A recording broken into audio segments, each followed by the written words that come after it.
Something here? No, I can't. Can I use... Yeah, I can use escape. Cool. Because that's how I would prefer to do it. Dan or Sam. I think the creative writing track would be perfect for you, Mr. Batchel. Summer pre-college program for young scholars. Reed College, one of the nation's most lauded private liberal arts and science universities, is proud to announce its 14th annual summer program for young scholars.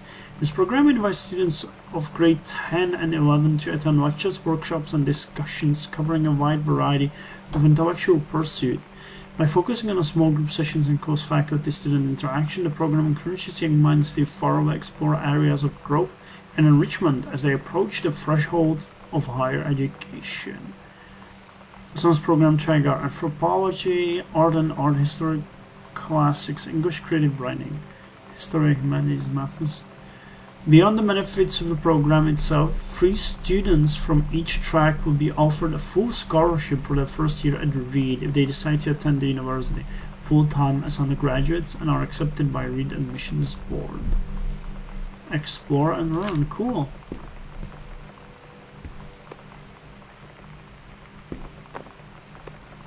Okay, there's nothing here. 3-ring binders, I still use them. I feel so old now. Emma, Oliver Twist, Tom Sawyer, Ben Hur. Some pretty cool books here. The Jungle Books. What's that? Selected stories and poems by Edgar Allan Poe. Cool! Nice books. The Virginian. I wanted to read that one, never got around to it. Treasure Island. Never heard about that. The Call of the Wild by Jack London. Pretty cool book. The Master of Balatrai. Never heard about it. The War of the Worlds. Oh, one of my favorites. The Scarlet Pimpernel. No idea. Metamorphosis. Oh, Franz Kafka! Damn! But I prefer The Process. I didn't like Metamorphosis that much. And Frankenstein. If you haven't read Metamorphosis though, read it. It's pretty cool. Nail polish. Okay, that sold it. So Sam is a girl. Pencil. Cup. Good fellow.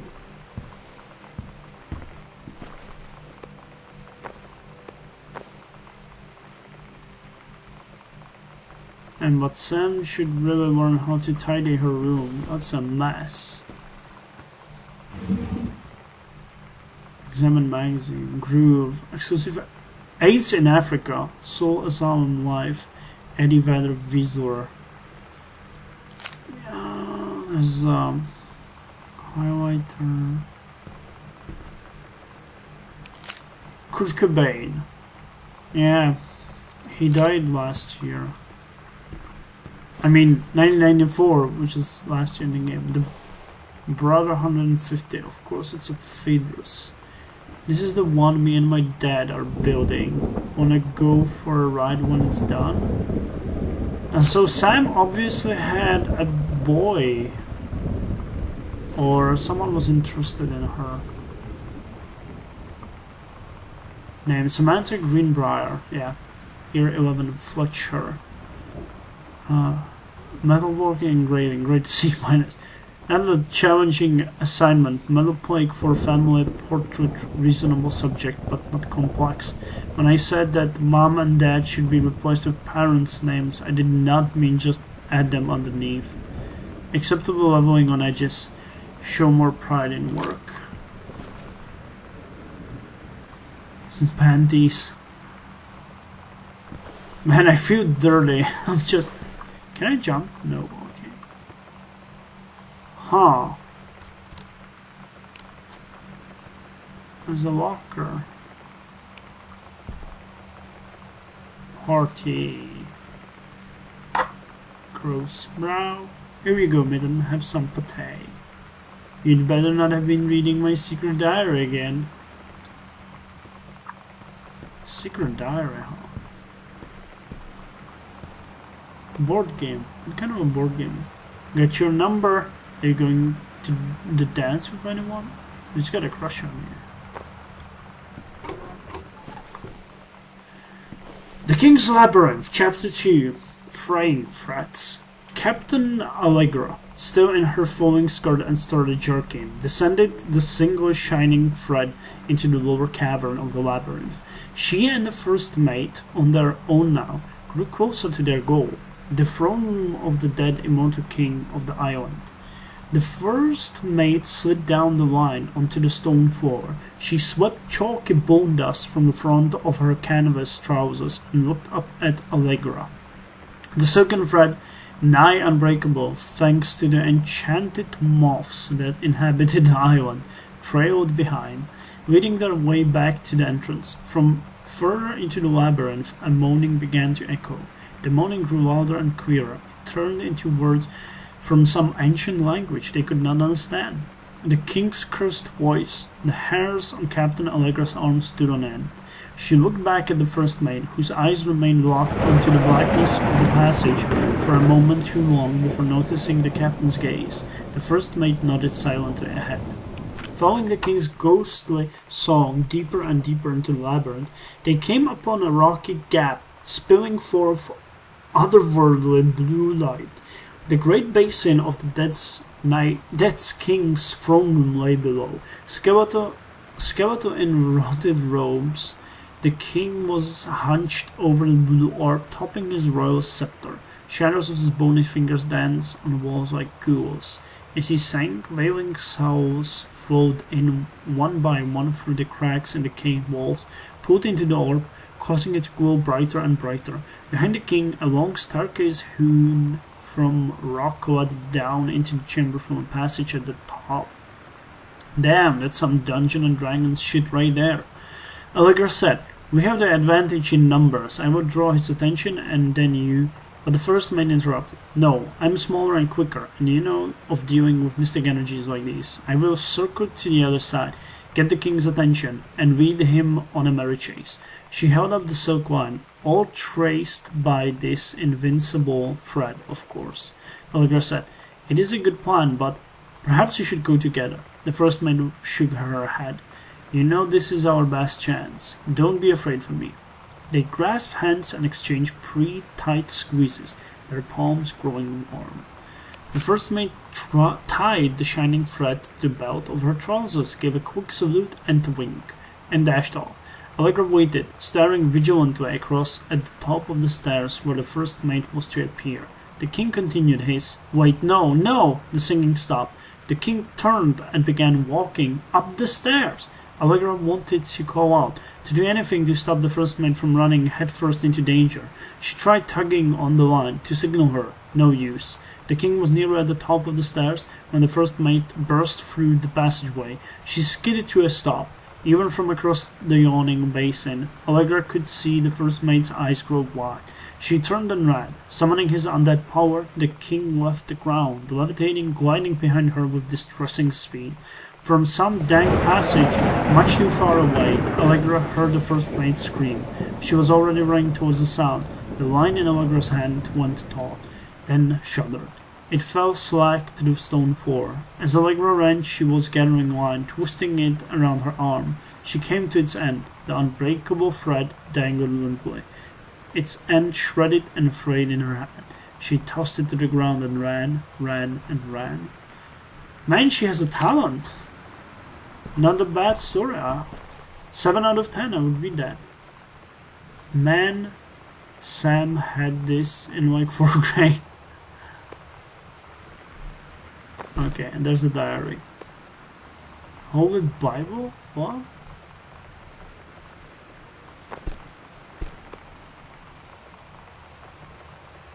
It's pretty cool. Cool looking. A bit crazy, but... what's that thing there? Grab a collar. Mitten. 1888 Dry Creek Road.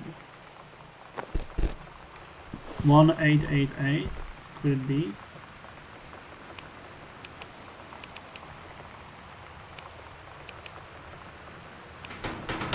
Nope. Okay.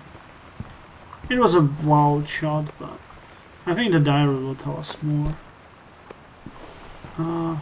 Let's put it here.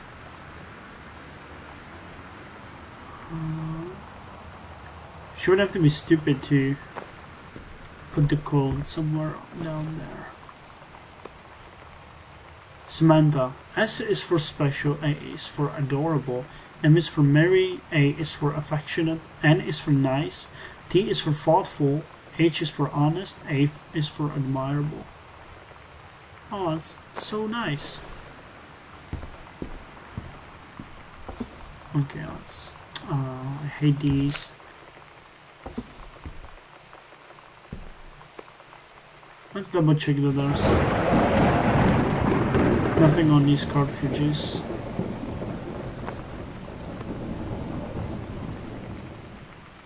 I hate to be an idiot. TV is still off. Okay, I can't do anything with these drawers, obviously.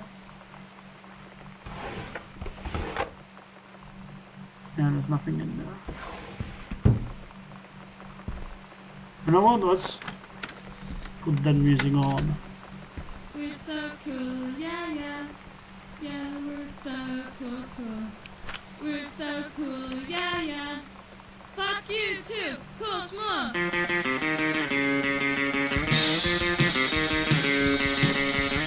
don't wanna sit around and talk about the water. We're so good all day. I don't wanna wonder if you're gonna say hello. Okay, I think we're done here. You're gonna walk away. I don't wanna hear. I'm gonna fucking change my mind. This is awful.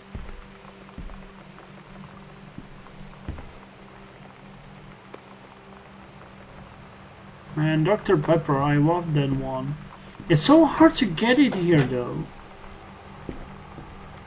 They always imported it, then stopped, then they started... Oh shit, is that blood?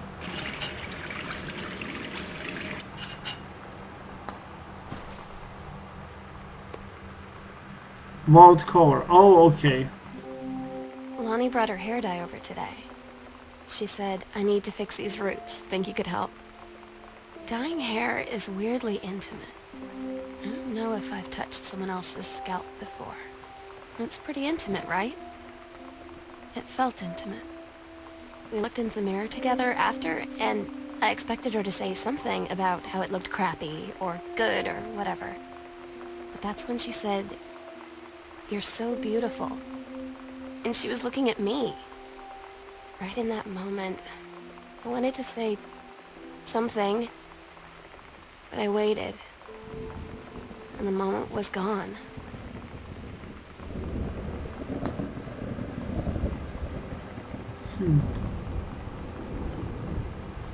Yeah, doing my roots. There's nothing there. What?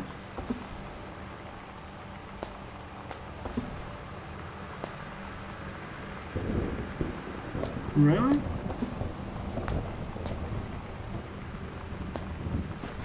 I have a feeling that there's something hidden behind it.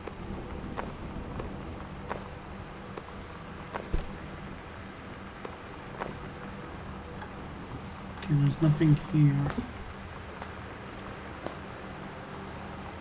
I guess it's real broken. There's probably nothing here. Yeah, I think I'm wasting my time. What is that? Quick fix. What was this? Lonnie rules. Parents must have been so happy to have that in the bathroom, but I guess this is not their bathroom anyway. Did I check this? No, I didn't. Cool. It had sense to come here. Hey Sam, do you want to see Pulp Fiction after school at the Coliseum? It came out last weekend and Todd won't shut up about it, so either it's good or we can make fun of him for liking it. Pulp Fiction, man. 20 years ago. Who would have guessed? My mom is supposed to cook dinner for us tonight for a change, but I can just ditch out of it probably. What time? Also, isn't that movie supposed to be real violent? Am I going to barf? According to Todd, it is pretty hardcore. I guess Uma Thurman gets stabbed in the heart with a heroin needle, so that's kind of hilarious.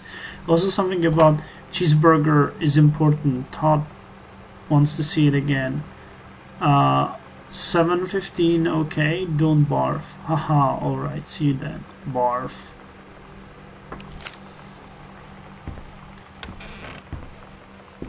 Okay, so we examined this room far away. Let's check the parents' room for now.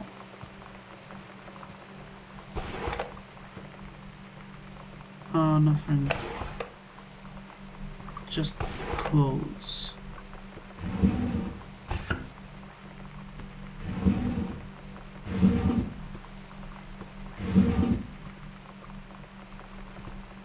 Okay, there's nothing there. It seems like they were packing, or maybe she was preparing the room for me. Mom's purse. So what I think is that she either ran away from home, or telephone.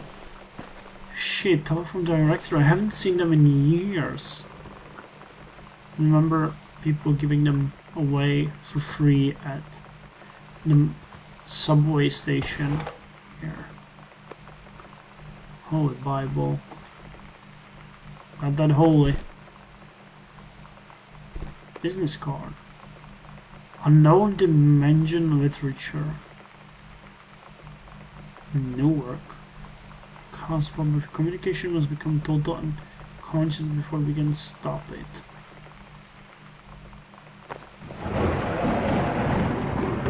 Okay, there's nothing else there. Oh, it's a one postcard. Yeah, from me. Dear Mom, Dad, and Sam. I'm in the Channel. This is my second passage through the Channel. I'm on my way back from London. This time I'm going to Brussels, Belgium. Sorry I didn't write you on the way to London, but I was too excited about the Channel.